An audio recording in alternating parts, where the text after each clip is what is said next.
সুপ্রভাত বন্ধুরা, কেমন আছো তোমরা সবাই? আই হোপ তোমরা খুব ভালো আছো। আর আমিও কিন্তু বেশ ভালো আছি। আজকে হলো শুক্রবার ঘড়ির কাঁটায় এখন সকাল ওই 8:30টার মতো বাজে। তবে চলো, আমার আজকের ব্লগটা ঠিক এখান থেকেই শুরু করছি। আশা রাখছি তোমাদের সবার দেখতে খুবই ভালো লাগবে। সকালে ঘুম থেকে উঠে চারিদিকে দেখছি পুরো কুয়াশাচ্ছন্ন আকাশ। কিচ্ছু দেখা যাচ্ছিল না, জানো তো। কাছের গাছপালাগুলোকেও দেখতে পাচ্ছিলাম না, পুরো কুয়াশার ঘন চাদরে যেন চারিদিকে ঢেকে রয়েছে। আর ঠান্ডাটাও কিন্তু প্রচণ্ড পড়েছে, জানো, হাড় কাঁপানো ঠান্ডা যেটাকে বলে। তো সকালবেলা ঘুম থেকে উঠে একটু লেট করেই উঠেছি। উঠে না ঠাকুর ঘরে কাজকর্ম যেটুকু ছিল সেটুকু কমপ্লিট করেছি। আর এইবারই এসেছি বিছানা গোছাতে। বিছানা গোছানো প্রায় হয়েও গেল।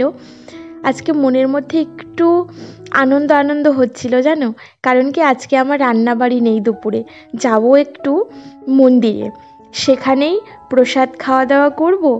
আর ওই সতীর যে 51 পীঠ যে একটা খণ্ড যেখানে পাওয়া গেছে আমাদের এই কাছাকাছি আমার এলাকার, তো মা বিদ্যেশ্বরী মন্দির, সেইখানে না মহাযজ্ঞ হয় বছরে একটিবার করে। তো 3 দিন ব্যাপী মহাযজ্ঞ হয়। তো সেখানে সেই যজ্ঞ দেখতে যাব, যজ্ঞের আঁচটা একটু গায়ে লাগাতে যাব আর প্রণাম করতে যাব মাকে।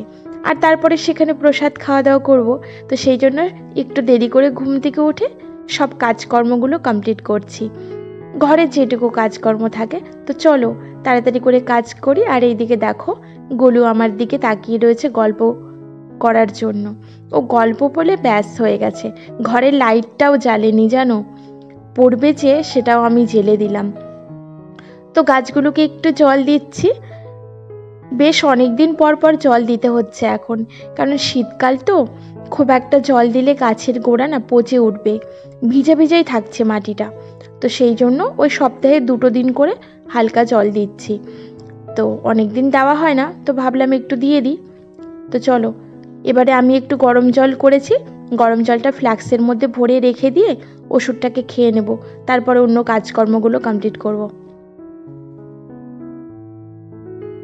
আমি যখন কোথাও যাব বলে মনস্থির করি বা কোথাও যাব ভাবি, তার আগে না আমার হাতের যেটুকু কাজ আছে সব কিছু গুছিয়ে নেওয়ার চেষ্টা করি। কেন কি, যদি কাজগুলো গুছিয়ে রেখে যাওয়া যায় কোথাও, তাহলে বাড়িতে এসে না আর কোনো চাপ থাকে না, একটু রিল্যাক্সে বসে থাকা যায়, বা একটু গেলাম যে সেখানে কি করলাম না করলাম সেইগুলো নিয়ে একটু ইমাজিন করা যায়। তো সেই জন্য কাজগুলো গুছিয়ে রেখে যাওয়ারই চেষ্টা করি সব সময়ের জন্য। আর এইদিকে দেখো, অনেক জামা কাপড় এর আগের দিনের ছিল, সেইগুলোকে ভাঁজ করিনি, ছাদ থেকে এনে রেখে দিয়েছিলাম। আমার নাইটি ছিল, গোলুর জামা প্যান্ট ছিল, আমার হাজব্যান্ডের কিছু জামা ছিল। তো সব কিছু ভাঁজ করে নিয়ে ওদেরগুলো ওদের ঘরে রেখে এসেছি, আর আমারটা ওয়ার্ড্রপের ভিতরে রেখে দিলাম। এবারে স্নান টান করে দেখো চলে এসেছি মন্দিরের সামনে। বেশ অনেকটাই রাস্তা, ওই 10-15 মিনিটের রাস্তা।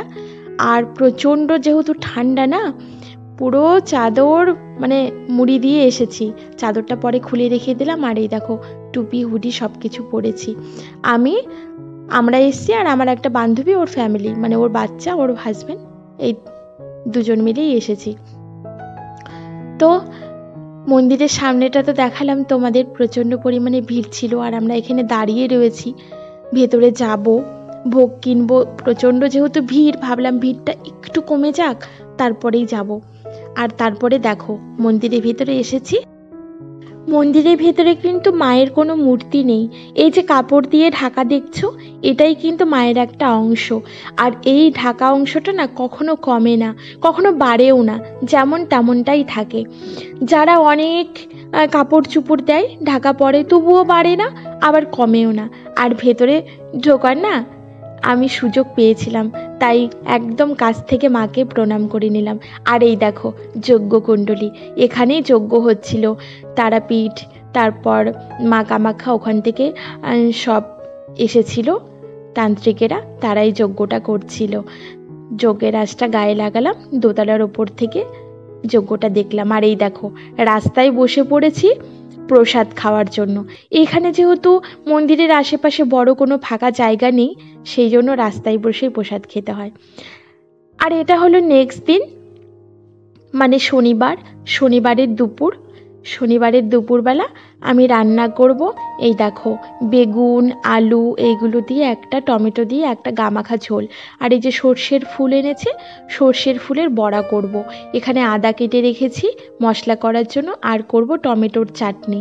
আর দেখো অনেকটা টমেটো কেটে নিয়েছি, টমেটো দিয়ে চাটনি করব। আর কয়েকটা টমেটো বললাম না আলু বেগুনের তরকারিতে দেব, তো সেই জন্য রেখে দিয়েছি। আর এইবারে চাটনিটাকে বসিয়ে দেব। তো কড়াই এদিকে গরম হয়ে গেছে, কড়াইয়ে সর্ষের তেল দেব। আর যেহেতু আজকে নিরামিষ, সেই জন্য আমার মশলাপাতি তেলের ডাব্বা সম্পূর্ণ আলাদা, তো সেইগুলোকে বের করে নিয়েছি। আর এই দেখো কড়াইয়ে সামান্য একটু সর্ষের তেল দিয়ে দিলাম। এবারে ফোড়ন দিয়ে চাটনিটাকে তুলে দেব। আজকেও না আমার গোপাল সোনার বনভোজন আছে, আমার বাড়ির ঠিক একদম কাছে, তো সেইখানে গোপাল সোনাকে নিয়ে যেতে হবে। গোলু বলল মা আমি নিয়ে যাব, তো আমি এই জন্য রান্নাবাড়ি করছি, ওখানেও প্রসাদ পাবো। কিন্তু আমার হাজব্যান্ড খেতে চাইলো না, বলল আজকে বাড়িতে খাবো, তাই রান্না করছি। আর দেখো ফোড়নে আমি দিয়ে দিলাম শুকনো লঙ্কা আর একটু পাঁচফোড়ন। অনেকে সর্ষে ফোড়ন দেয়, কিন্তু আমি টমেটোর চাটনিতে যদি মশলা ইউজ না করি, গুঁড়ো মশলা ভাজা মশলা, তাহলে না আমি পাঁচফোড়নটা ফোড়ন দিই, তাহলে খেতে একটু বেশি ভালো লাগে আমার কাছে, যেন মনে হয়। এক একজনের রান্না এক এক রকম। তো চলো, ফোড়নটা চড়বড় করে উঠেছে। এবারে কয়েকটা টমেটো নামিয়ে রেখে বাকি টমেটোটা দিয়ে দেব। চাটনিটা বসানোর পরে এদিকের আবার ঝাঁটাগুলো কমপ্লিট করতে হবে, কারণ বসে থেকে তো লাভ নেই। চলো চাটনিটাকে বসাই। নিরামিষের দিনগুলোতে না আমি চেষ্টা করি একটু করে চাটনি রান্না করতে, যে কোনো চাটনি হোক না কেন, টমেটোর চাটনি, তেঁতুলের চাটনি, আমের চাটনি।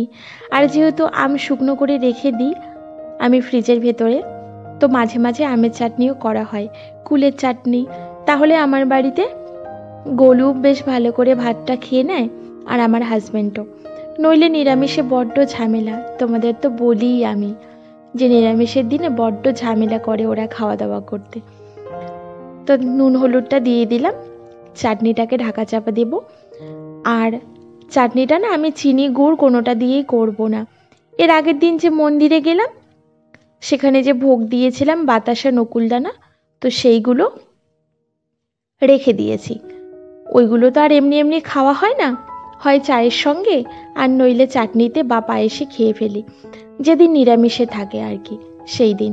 তো আজকে যেহেতু নিরামিষ, ভাবলাম এইগুলো দিয়ে চাটনিটা করে ফেলবো, তাহলে জিনিসটাও নষ্ট হবে না আর চাটনিটাও খাওয়া হয়ে যাবে। তার আগে ঢাকনা খুঁজছি, দেখো নিজে রেখেছি মেজে মুজে গামলায়, আর নিজেই ভুলে গেছি কোথায় রেখেছি। সব কিছু খুঁজে টুজে তারপরে শেষে পেলাম। তো ঢাকা দেওয়া থাক।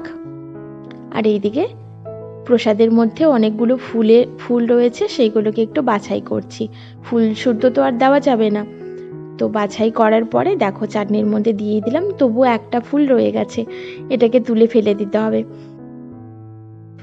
ভাতটাকে না পরে করব, যেহেতু শীতের দিন, সেহেতু আমি না ভাতটাকে সবার শেষেই রান্না করি। যখন খাওয়া দাওয়া করব তার ঠিক আগ দিয়ে রান্নাটা করে নিই। ঠান্ডা ভাত একদম খাওয়া যাচ্ছে না, জানো তো। গরম ভাত খাওয়ার যে মজা শীতের দিনে, সেই মজাটা কিন্তু ঠান্ডা ভাতে পাই না, তাই পরে রান্না করব। তো তার ফাঁকে আমি ওপরের ঘরগুলোকে সব ঝাড় দিয়ে এসেছি, এবার শুধু নিচের ঘরটা বাকি। আর এইদিকে বেগুন আলুর তরকারিটা আমার হয়ে গেছে, তরকারিটা বসিয়ে দিয়ে আমি ওপরে গেছিলাম ঝাড়ু দিতে। তো ঝাড়ু টাড়ু কমপ্লিট করার পরে নিচের ঘরে এসে দেখো এদিকে ওইগুলোকে নামিয়ে চাটনিটাকে বসানোর পরে আবার নিচের ঘরগুলোকে ঝাড়ু দিচ্ছি। বললাম না বসে থাকবো না, রান্না করতে করতে কাজ করার অভ্যেসটা না আমার অনেক আগে থেকে, কারণ যতক্ষণে রান্না করব ততক্ষণে বসে থাকার কি দরকার, ওই টাইমটাতে অন্য কাজ হয়ে যাবে, গ্যাসের কাছে তো দাঁড়িয়ে থেকে কোনো লাভ নেই। তো সেই জন্য সব পরিষ্কার পরিচ্ছন্ন করে ঝাড়ু দিয়ে নিচ্ছিলাম। আজ আর ঘর মোছামুছি করব না, কারণ সকালবেলা তো সামনেরটা মুছেই নেই। তো দেখো এদিকে স্নান টান করে পুজো দিয়ে এসেছি গোপাল সোনার বনভোজনের এখানে। আর কত লোক, চারিদিকে লোক আর লোক, বিশাল বড় মাঠ। এই মাঠে পুরো ৬-৭ হাজার লোক, সবাই সবার গোপালকে নিয়ে আসে, গোপাল পুরো ভরে যায়। আর খিচুড়ি খাওয়া দাওয়া হয়, খিচুড়ি, সবজি, চাটনি, পায়েস, বেশ ভালো করে খাওয়া দাওয়া হলো। আমিও প্রসাদ পেয়েছি। তারপরে বাড়িতে এসে আর খাওয়া দাওয়া করিনি, ভাত তরকারি সব কিছুই পড়ে রয়েছিল। আর এটা হলো সন্ধেবেলা। সন্ধেবেলা না গোলু ফট করে বলল যে মা একটু কিছু বানাবে, চায়ের সঙ্গে খাবো।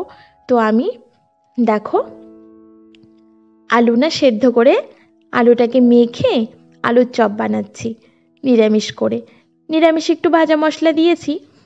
তো চপগুলোকে ভেজে নেওয়ার পরে ঘরে নিয়ে আসলাম, সঙ্গে একটু টমেটো কেচাপ। আর এই দেখো গোলুর জন্য আর আমার হাজব্যান্ডের জন্য কফি, আর আমার জন্য একটু মুড়ি মেখে এনেছি। তবে চলো বন্ধুরা, আমার আজকের ব্লগটা এখানেই শেষ করছি। কালকে নতুন একটা ব্লগ নিয়ে আবার চলে আসবো তোমাদের মাঝে। তোমরা খুব ভালো থেকো।